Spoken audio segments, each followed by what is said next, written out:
I've got some mint here, and it's hot outside. I think we should make a mojito. Welcome back to Cocktails and Cribs. I don't know where this drink comes from. There's all kinds of stories. Wasn't it invented in a Mexico all-inclusive? All we know is it's delicious and it's awesome, and that's what we're making today. And so to get started, make sure you have some fresh mint, the key ingredient to this entire drink. It probably was invented in a Mexico. It's definitely made popular by. You need some white rum or light rum. It doesn't need to be white, but you don't want it to be like a dark or spiced rum. It just won't be as good. Make sure you got some lime juice, and then for the mojito I use a rich Demerara syrup, and that adds a little caramelly kind of flavor to it. Give it a shot because it might surprise you. This is my favorite way to make a mojito. You're gonna want probably anywhere between 6 and 10 leaves of mint, depending on how big they are. We're going to toss in just a little handful here. Now, some people like to muddle the mint. I don't. It can get that kind of plant taste if you squish it too much. Nobody wants mint in their teeth. You're on a date having a mojito and you smile at your gal across the way and you're like, yeah, I got something in my teeth. To the mint, we're gonna add ½ ounce of our Demerara syrup. To that, we're gonna add 3/4 ounce of our freshly squeezed lime juice. And then to that, we're gonna add 2 ounces of our light rum. Get a good seal, give her a shake for 6 to 10 seconds, depending on how shaky you feel. I like the intensity of having the lime juice and the mint. I don't want to water it down any more than what I've got with the ice.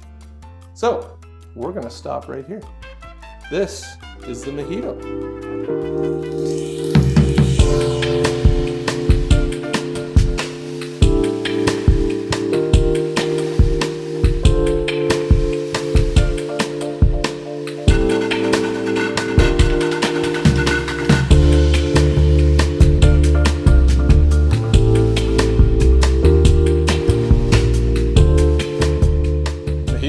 Here we are. Yeah. Love mojitos. I'm glad we're doing a mojito. It's really hard not to love mojitos. Yeah. It's really easy to make bad mojitos. Hopefully I didn't do that today. I'll be the judge of that. You might be the judge. So it's gonna be a little different because it's got the Demerara sugar. I like that idea. I haven't tried that before. Yeah. So doing it this way, what it does is every sip's gonna be the same. Right. When you do it the other way with the Where muddling, it's more layered. yeah, And sweeter at the changes. bottom, Yeah, usually. exactly. Yeah. Exactly. Let's give her a shot. Let's do it. Cheers. Let's get to the good stuff here. Happy summer. Sorry, I'm drinking. We'll come back to you in a minute. I need another. A lot of mojitos that you'd get at like the resort, there's just so much sugar in it. It's basically like a lemonade with a little bit of mint sprinkled in it. There's not much to appreciate. This, I like that the sourness of the lime is there because it's fresh lime juice. It makes it taste fresher. Yeah. Can you tell there's rum in there?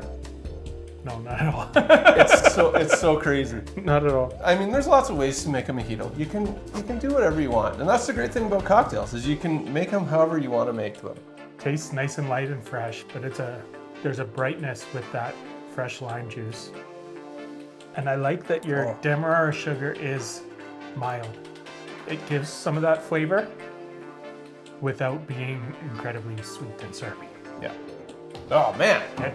Mojitos for the win. Hey, thanks so much for joining us on this episode of Cocktails and Cribs. Please make sure to stick around and check out this awesome bungalow that's been completely renovated top to bottom. It's located in the awesome community of Valley Ridge. Check it out. Love what they've done with the place. It's awesome. Beautiful. We're here in this awesome, fully renovated bungalow in the community of Valley Ridge in Northwest Calgary. It's pretty much brand new inside. From the appliances in the kitchen, this awesome countertop, the basement. We got 3 bedrooms, 3 bathrooms, and you don't need to do anything. Now let's talk about the community. We're just steps away from an awesome playground. Not to mention, if you like playing outdoor hockey in the winter like I do, and you like getting hit by vulcanized rubber from a 12-year-old who shoots right at your shins like I do, the outdoor rink is literally right next door. Take a look.